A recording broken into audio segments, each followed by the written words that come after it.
Hi, my name is Joe Coffey, and I'm called to be a diocesan priest for the Archdiocese of Philadelphia. This is my story.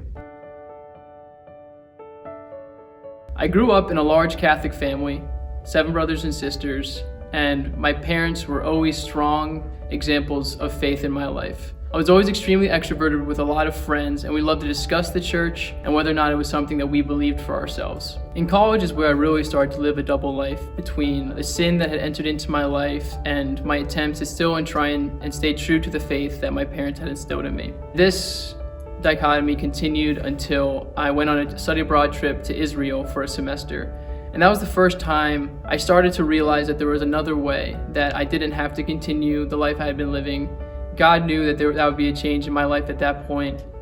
And when I went back to college, He had something ready for me. It was at a National Catholic Youth Conference that I was able to enter into adoration and just get on my knees, weep, and just beg God from the bottom of my heart.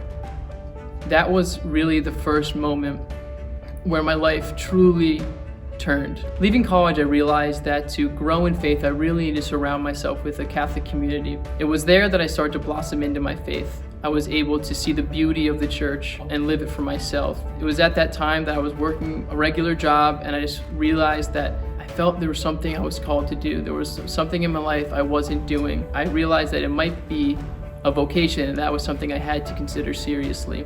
And it was in the next year, when I entered into a missionary year, that I realized Christ was absolutely calling me to take the first step into the seminary.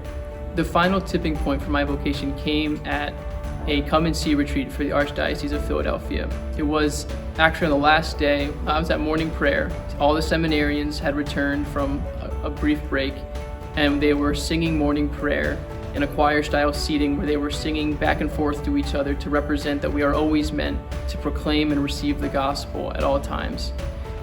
And I sat there and started to get emotional because I just knew that this is where God wants me.